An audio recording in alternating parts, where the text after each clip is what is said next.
This is Mark and Charity's Coffee Podcast.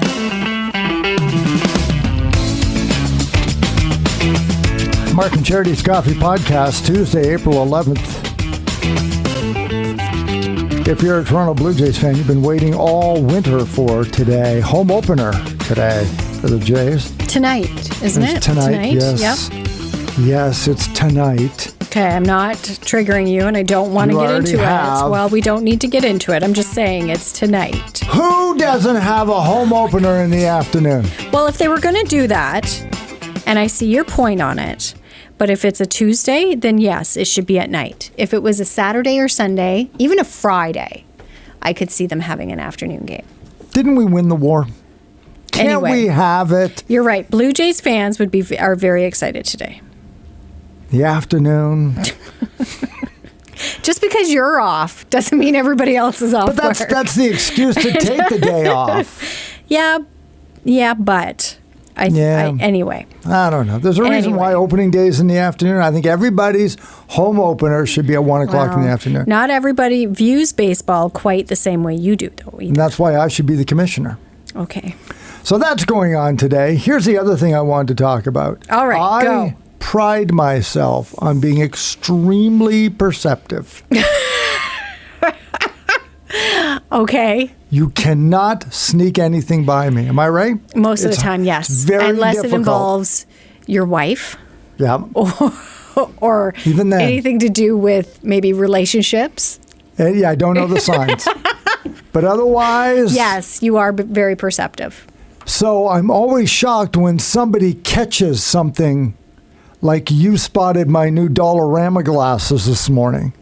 Because my eyeballs look really big. Well, that's why, because your eyeballs are really big. You were super perceptive this morning. Yeah, I bought these bad boys yesterday. They look a little thicker than your regular cheaters. I spun the rack an extra quarter, right? I normally get them on this, and it's like, where are the stronger ones? It's all starting to go. Well, you had mentioned, because for your birthday, I was going to get you a set of cheaters, because the joke is you have like 20 here at the station, 20 at home, and then a few scattered in your car. Yep. So I thought, well, I'll get them cheaters, but I had no idea how bad your eyesight was, so I got you the case instead. So yes, you have said that your eyesight's getting a little, you might have to go up one. Yeah, I wasn't sure. I'm not sure I'm there yet. So you've gone up 1 1/4, is what you're saying, or 1 1/2? These are 3.25s.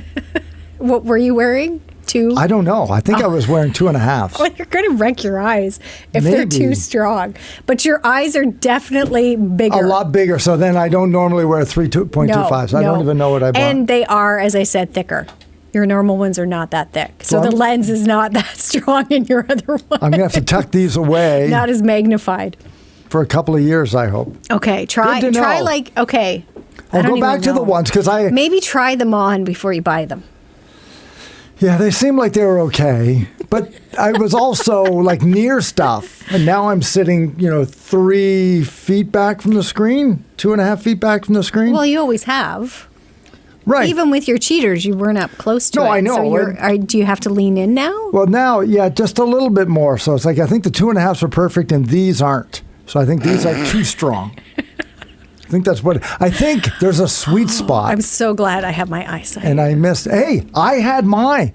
I didn't even need until you readers. Turned 50. Okay, so I've got some time. 50 in a week. On March 10th, 2013, I got my first pair of cheater glasses. I made it to 50 before I needed them to read. I will say, when I turned 40, and granted, I hadn't been for an eye test in quite a while. I've always had 20/20 vision. I've always had excellent eyesight. But when I turned 40, and with the kids starting school, they started going. So I thought, okay, well, I should probably get an eye check. Like, I should probably get my eye. And my one eye is starting to, just my one. Right, yeah. And it's very subtle. But if I close my other eye, which overcompensates for it, I can tell the difference. I can't see as clearly out of this one. Like astigmatism or a lazy eye? It's the beginning of just Age. Yeah. It's wear and tear. And nothing to be concerned about. And the optometrist, Dr. Mal said, you know what, I'm not worried about it. It's just we'll watch it. And eventually, you probably will need glasses to read. So 50, eh? 50. I will keep that in mind and see what happens. It was a badge of honor for me. It's like, made boom. it to 50. Well, and I told you too, Wayne started wearing cheaters this year. Yeah, this is a new thing for him. He bought his first pair, and I heard him the other day. It's the first time I've heard him say to the kids, go get my cheaters in the window there and bring them over so I can read them. He's got one pair? He just has one pair. He's got one pair. He's got one pair. That's going to change. That doesn't even go to work. They stay at home. And because there were instructions to read, he needed to get them out. And he looks so funny. I love him. And he's not old, but he looks so old with them because he puts them down on the edge of his nose. Of course he does, yeah. We don't wear them. You don't push them up. He doesn't push them up. Yeah, exactly. They're perched right on the end of his nose. That's the first phase. And I'm thinking, man. And you know what? It's not him. It's these instruction manuals. Why do they print them so small? It's not us. It's like if they would put a proper font, I wouldn't need to get these. Yeah, but then level 1. That is level 1. It's not me, it's them. It's them. Okay. Level 1. Craft dinner boxes. Why is it so small? Level 1. Okay, why are you reading instructions on a craft dinner box? I forget how to make it. You don't know. Okay, stop. Forget how to make it. That's ridiculous. I want to thank Police Chief Mike Callahan, who stopped by in the parking lot this morning, not even to be on the show. This gag goes back months with me and the police chief. Because I interviewed his wife. Yeah. Well, then he got in the way Terry. Because when you accidentally include somebody's wife, their husband gets involved. And when their husband's a police chief, you do it right. So when we were raising money there at the Y with the pickleball tournament, police chief was on Team Belleville with Patricia Guernsey. So he and I were just kind of smack talking a little bit, and then we got into raising money for the Children's Foundation, and the butter tarts were there. Yes, one of the auction items. Oh my gosh, if these are grandma butter tarts, they're like the best church homemade, lady, like church lady grandma. Yeah. Well, it turns out it was the police chief's wife, and I just referred to her as Grandma Butter Tarts. And I met her and I know Terry because we interviewed her to raise money for the hospital. That's right, yes. She is a phenomenal speaker. She is a cancer survivor. Huge heart woman and a cancer survivor who wanted to share her tale in order to save lives. I mean, that's this family, the Callahans. Great stuff. And so she came up to me. The first thing she said is, I'm younger than you are. Good for her. I know. As she should have. Like, I didn't realize the butter tarts came with moxie in them. But anyway, he stopped by this morning. She made us butter tarts. I know. You can't stand it, right? You just can't stand how nice they are. Okay, yeah, she made us butter tarts. They look delicious and they're wonderful and the pecans. Huge. They are. They're huge. They're a commitment. They're an all-day meal. They gave us, I say they because Chief Callahan delivered them. They gave us one container to share and gave Emily her own container. Yeah. And I thought, how is that fair? Because I'm going to take some out and put them in ours. And she's never going to know. Good. Who listens to this podcast? Well, and then he said he's going to call her this afternoon to make sure she gets them. Sure. She gets them. She might not get all of them.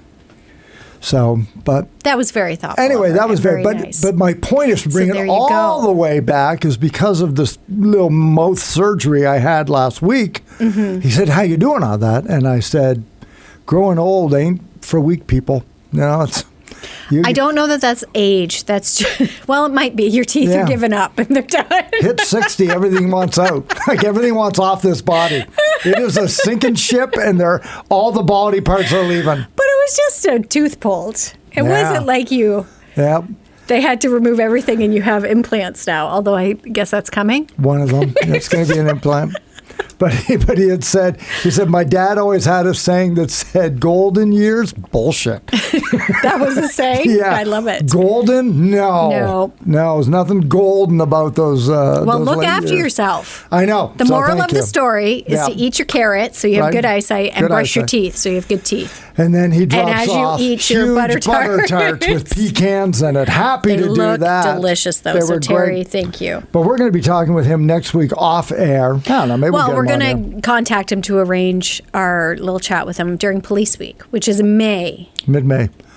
And hopefully do a broadcast there. I'm thinking we're going to be broadcasting from the still to be determined spot in the new police department. A few people have mentioned it. One being Chief Callahan. Inspector Sherry Meeks also invited us. She's a little excited about it, so that concerns me. Oh yeah, we'll get you guys here. What's that? Well, I'm glad she is excited that week.